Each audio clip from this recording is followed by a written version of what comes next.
Hi friends, எல்லாருக்கும் வணக்கம். மக்களே, நீங்களும் ஆவலா எதிர்பார்த்திருந்த ஃபேமிலி ரவுண்ட், அதாவது ஃபேமிலி ஃப்ரீஸ் டாஸ்க் இப்போ பார்த்தீங்கன்னா பிக் பாஸ் ஹவுஸ்க்குள்ள நடந்துட்டு இருக்குது. முதல்ல ஒரு ஃபேமிலி 2 குழந்தைங்களோட உள்ள வந்திருக்காரு ஒருத்தர். அவர் யாருன்னா பிரஜன் அண்ட் சாண்ட்ராவோட 2 குழந்தைங்க தான் உள்ள வந்திருக்காங்க. இந்த ஃப்ரீஸ் டாஸ்க்கை பொறுத்த வரைக்கும் யாருக்கிட்டையும் லீக் பண்ணாம எந்த ஒரு அப்டேட்டும் கொடுக்காம விஜய் டிவி வந்து காயை அப்படியே நவுத்திட்டு வராங்க. லாஸ்ட் சீசன்ல பார்த்தீங்கன்னா செவ்வாய்க்கிழமை தான் எல்லா ஃபேமிலியும் வந்திருப்பாங்க. மண்டே யாருமே வந்திருக்க மாட்டாங்க. எல்லா கட்டஸ்டும் என்ன இன்னைக்கு ஒரு ஃபேமிலி கூட வரலையே அப்படின்னு ஏங்கிட்டு இருப்பாங்க. ஆனா இந்த சீசன்ல பாத்தீங்கன்னா மண்டேவே உள்ள ஒரு ஃபேமிலியை அனுப்பிட்டாங்க. ஆமாங்க, இன்னைக்கு நைட் ஒரு ஃபேமிலி உள்ள போறாங்க. அதுதான் ஏற்கனவே சொன்ன மாதிரி பிரஜன் அண்ட் சாண்ட்ராவோட 2 குழந்தைங்க. இது வரைக்கும் ஃபர்ஸ்டா உள்ள போன ஃபேமிலி ரவுண்ட்ல யாருமே இது வரைக்கும் ஜெயிச்சது இல்ல. என்னங்க சொல்றீங்க? அப்ப சாண்ட்ரா ஜெயிக்க மாட்டாங்கன்னு சொல்றீங்களா? அப்படிலாம் சொல்லலைங்க. இது வரைக்கும் வந்த சீசன்ல ஃபர்ஸ்டா வந்த ஃபேமிலி இது வரைக்கும் டைட்டில் அடிச்சது கிடையாது. ஸோ இதை வச்சு பார்க்கும்போது சாண்ட்ரா டைட்டில் அடிக்க போறது இல்ல. ஸோ 2 குழந்தையும் உள்ள போகக்குள்ள அதை பார்க்கும்போது செம அழகா இருக்கு. ஸோ சாண்ட்ரா ஆசைப்பட்ட மாதிரி 2 குழந்தையும் கூட்டிட்டு உள்ள வராரு பிரஜன். என்ட்ரியிலே அந்த டோரை ஓபன் பண்ண உடனே பிரஜன் அவங்க பாத்தீங்கன்னா ஆர்ட் அப்படியே கையில சிம்பிளோட காட்டிட்டு தான் உள்ள வராரு. பக்கத்துல பாத்தீங்கன்னா 2 குழந்தைங்களும் அவங்களும் வந்து ஆர்ட் கையை வந்து காட்டிட்டு தான் வராங்க. அதை பார்த்த உடனேவே ஒரு மாதிரி வந்து மகிழ்ச்சி வந்து ஏற்படுத்துது எல்லாருக்கும். அப்போ இது வரைக்கும் பிரிஞ்சிருந்த அவங்களுடைய தாய்க்கு எப்படி இருக்கும், அந்த மாதிரி மனநிலைமையை தான் இங்க வந்து காட்டுறாங்க சாண்ட்ராவை. அவங்க பார்த்துட்டு பயங்கரமா கதறி அழுகுறாங்க. பக்கத்துல பாத்தீங்கன்னா கனியும் இருக்கிறாங்க. அவங்க சாண்ட்ரா கையை பிடிச்சிங்கன்னா அவங்களும் பயங்கரமா குழந்தைங்களை பார்த்துட்டு அழுகுறாங்க. அப்போ அங்கதான் வச்சாரு பிக் பாஸ் பெரிய ட்விஸ்ட்.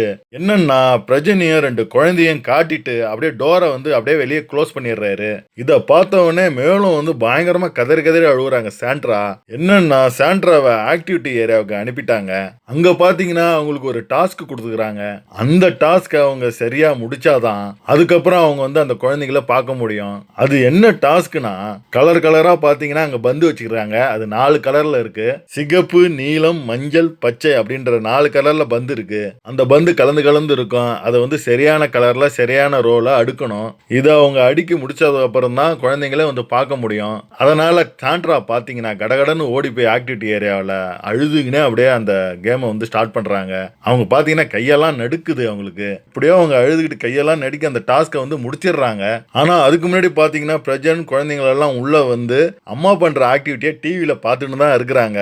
இது வந்து சாண்ட்ராக்கு தெரியாது. உள்ள கட கட கடன்னு அவங்க வந்து டாஸ்கை முடிச்சிட்டு வீட்டுக்குள்ள அழுதுகினே ஓடி வந்து அந்த குழந்தைங்களை அப்படியே கட்டி அணைச்சி அப்படியே முத்தம் கொடுக்குறாங்க அழுதுகினே.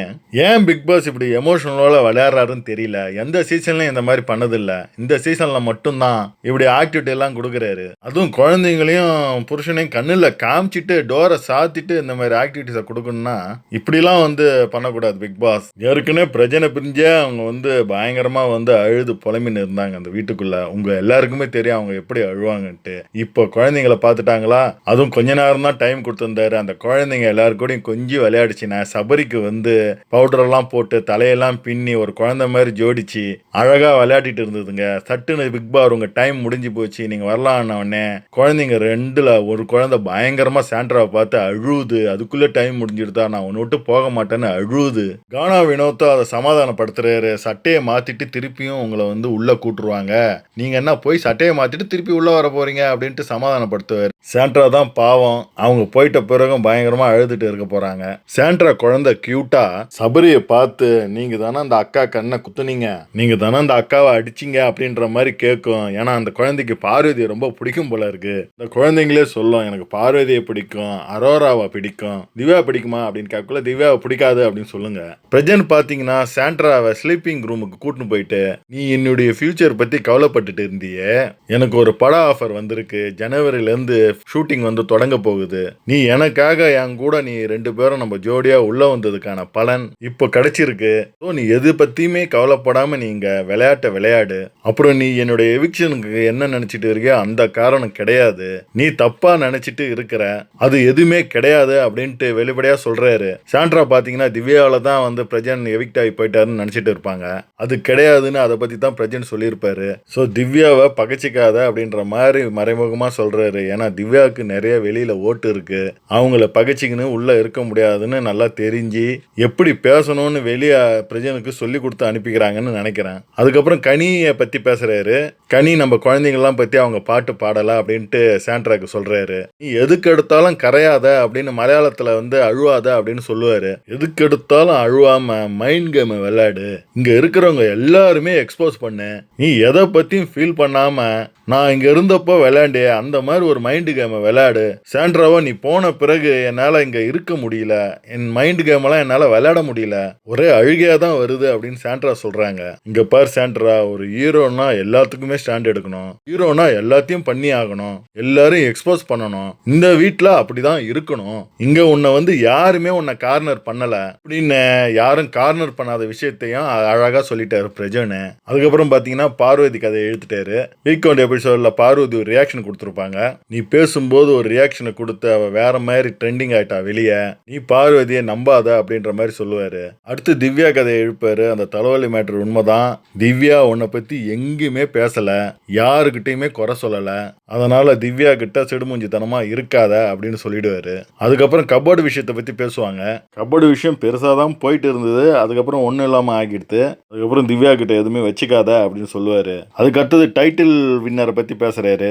நம்ம நினைச்சோம்ல டைட்டில் வின்னர் இவங்க வருவாங்க அவங்க வருவாங்கன்னு. அவங்கலாம் யாரும் வரமாட்டாங்க. நம்ம தான் வேஸ்டா இவங்க வருவாங்க அவங்க வருவாங்கன்னு நினைச்சிட்டு இருந்தோம். நீ நினைக்கிறல்ல அவங்களும் டைட்டில் வின்னர் கிடையாது. நீ இன்னொருத்தவங்க டைட்டில் வின்னர் ஆவாங்கன்னு சொன்னியே, அவங்களும் டைட்டில் வின்னர் ஆக மாட்டாங்க. ஸோ நீ கூட டைட்டில் வின்னர் ஆகலாம் அப்படின்ற மாதிரி சுத்தி வளைச்சு சொல்லுவார் பிரஜன் வெளியே நடக்கிறதெல்லாம் வந்து சொல்லக்கூடாதுன்னு சொல்லி தான் அனுப்பிக்கிறாங்க. ஆனா எப்படி சொல்லணும்ட்டு பழம்பெருச்சாலே ஆச்சு நம்ம பிரஜன். அதை அழகா சொல்லி கொடுக்குறாரு சாண்ட்ராக்கு. சாண்ட்ரா இருந்தாலும் அந்த டஸ்ட்பின் கவர் மேட்டர்லாம் நீ பாத்தியா அப்படின்னு கேட்குறாங்க. நான் பார்த்தேன், இருந்தாலும் விடு தோட விட்டுட்டு வன்மம்லாம் கையெடுக்காம நல்லா அழகா மைண்ட் கேம் விளையாடு அப்படின்னு வந்து அறிவுரை கூறுறாரு.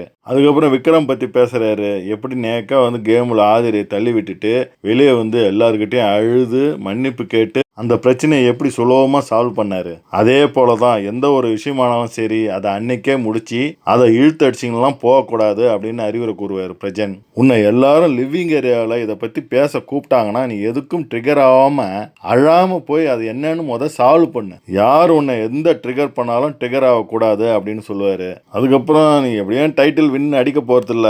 டாப் 5ல வரதுக்கான ஒரு பாசிபிலிட்டி உங்ககிட்ட இருக்கு. பணப்பெட்டி வைக்கிற டாஸ்க்கும் இருக்கு. நீ பணத்தை எடுத்துக்கின்னு வந்தாலும் நமக்கு கொஞ்சம் யூஸ்ஃபுல்லாக இருக்குமே தவிர அதை விட்டுட்டு இப்போவே என் கூட நான் வந்துடுறேன் உன் கூட வந்துடுறேன் அப்படின்னு அழுதுட்டு இருந்தீங்கன்னா சுத்தமாக வேலைக்கு ஆக மாட்டேன். ஏதோ ஒரு 15 லட்சமோ 20 லட்சமோ வந்து கிடைச்சா நம்மளுடைய ஃப்யூச்சர் 2 குழந்தைங்களுக்கு அது யூஸ்ஃபுல்லாக இருக்கும், அவங்களுடைய கல்விக்கு செலவாக இருக்கும் அப்படின்ற மாதிரி அட்வைஸ் பண்ணியிருப்பாரு. ஸோ இனிமேல் வந்து பார்த்தீங்கன்னா சாண்ட்ரா சூப்பராக கேமை நவுத்திட்டு போவாங்க.